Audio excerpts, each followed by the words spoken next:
Good morning mga Lods. Update natin ngayon ng ating ginagawang range area. So, ayan mga Lods, may bubong na yung kanilang barn.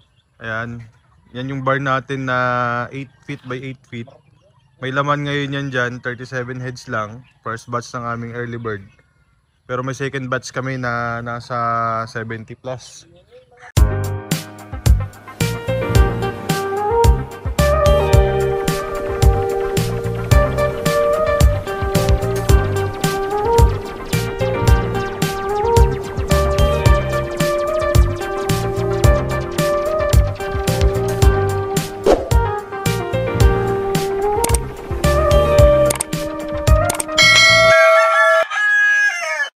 Disclaimer: no animal was harmed in the making of this video, for breeding purposes only.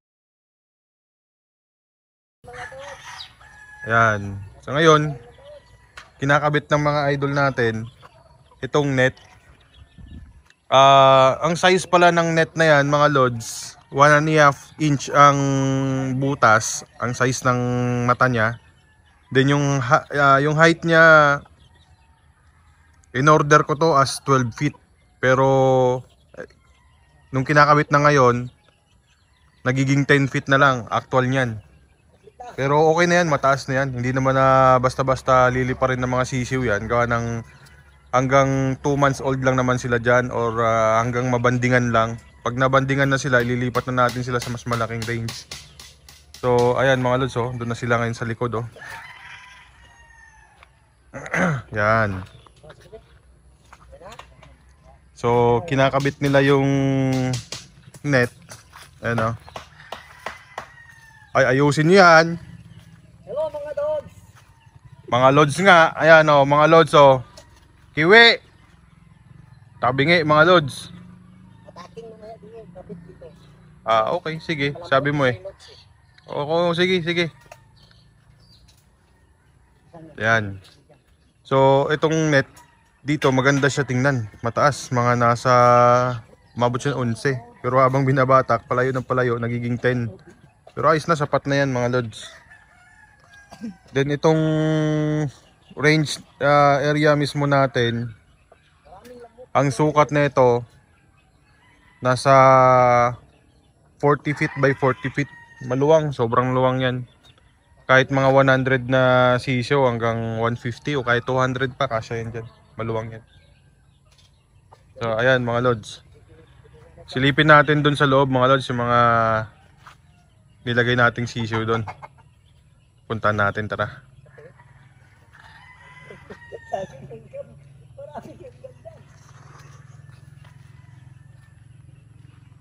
Ayan, oh. May kumakain dito, oh. Ayan. Pakainin mo yung mga alaga mo dyan. So ayan mga Lods, oh. Meron kaming digger dito para madaling magukay ng ano, para sa posting kawayan. So ayun, ayun yung ating mga sisiyo mga Lods sa loob. Buksan natin, silipin natin sila.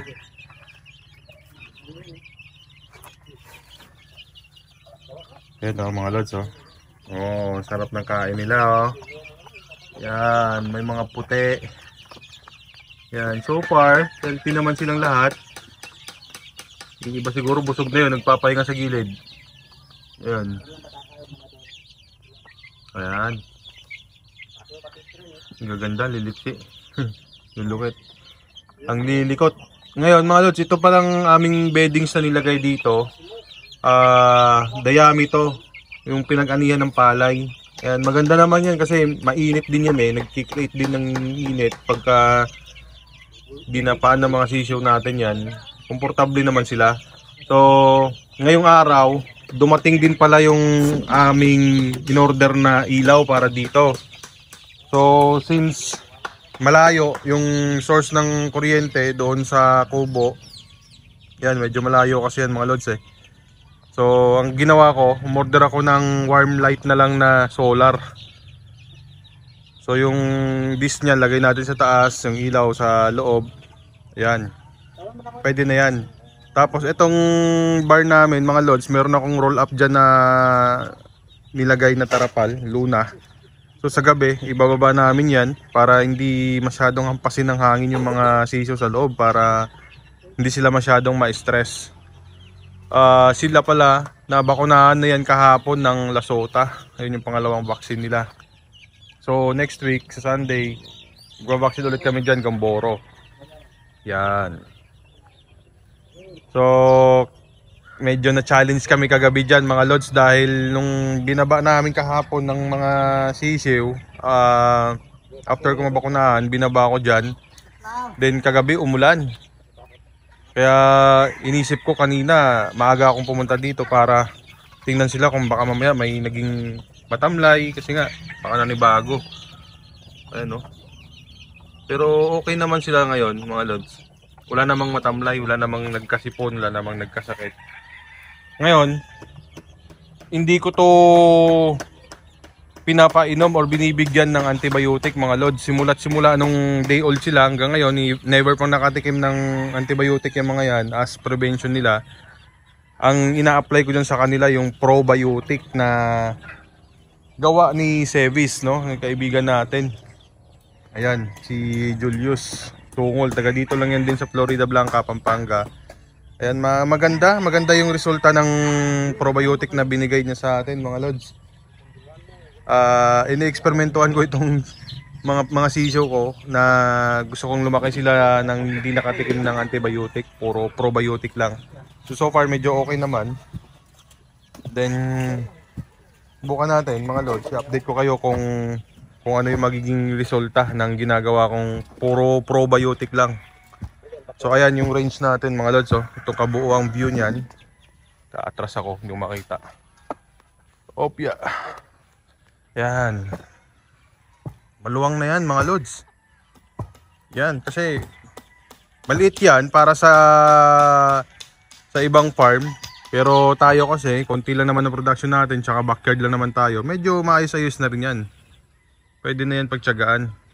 So ayan mga lods, dumating na yung in-order namin sa Lazada na ilaw nung ating barn, no? So para kung tutuusin kasi yung ilaw na to, hindi naman kumbaga init ang hinahanap namin dito para sa sisiw. Kasi yung sisiw natin may beddings naman silang dayami. So kagabi nag-observe ako, okay naman, hindi naman sila balisa. Kumbaga nakakapagpahinga, nakakatulog naman sila maayos. Kailangan ko lagyan ng ilaw. Kasi ang sisiw natin kasi ang feeding ng mga yan, kailangan ad libitum yan eh. So sa gabi kumakain pa rin yung mga yan. Pag nagugutom yan, kakain, tutulog, balik, kain ulit. So para makakain sila sa gabi, lagyan natin ng ilaw. At the same time, 100 watts kasi ito na warm light. So baka ano din, 100 watts o 200 watts yata ito, nakalimutan ko lang, 200 watts yata. Baka makatulong din konting init, no? Pero ang pinaka main purpose natin dito talaga is ilaw. So ngayon bubuksan natin tong mga to, lods. Tingnan nyo. Tingnan natin kung maganda. Dahil nga binili natin sa Lazada to, sana kompleto para masubukan nating ikabit ngayon. Hirap buksan Ba, parang sapatos Jog. Ayan, ingat lang tayo sa pagbutas nito kasi baka may matamaang wala naman, safe naman. Yun, so ito yung kanyang solar panel, no? So, kompleto kaya ito. Tingnan natin kung may ayun, pwede, yun, may solar panel. Okay, madali lang. So para lang siyang may male and female plug, no? So ayan ang solar panel niya. Itong isa, ito na siguro yung pinakailaw. Yan. Ito na yung pinaka solar light niya. So i-check natin kung ilang watts ito. Kasi ang in-order ko ay 200 watts yata. May remote pa Pwede yata ang ano to Yung TV, ba't parang laki ng ilaw? Okay, tapos may mga tornilyo. O yan. Tapos meron siyang manual. Siyempre, meron siyang manual. Ayan. So, ito, 300 watts mga lods. 300 watts siya. So, tingnan natin no, kung uubra. So, yun. So, nga, subukan nga natin ikabit yung kanyang wire. So, siguro wala pang laman ito. Baka mag-charge pa to. So, yan lang mga lods. Mamaya, subukan nating ikabit doon. Tingnan natin kung ano, kung uubra at kung gumagana. Pero bago yan mga lods, mag-shoutout muna tayo. Shoutout sa ating mga tropa. Ayan. Unang-una, shoutout kay Yads Gaming, no? From LA, Lower Antipolo. Kilala ko ito si Jason Marcoleta. Ayan. At Sapson, regards dyan sa mga tropa dyan sa LA, no? And then kay Mushkela Game Foul, yan, greetings from Mexico.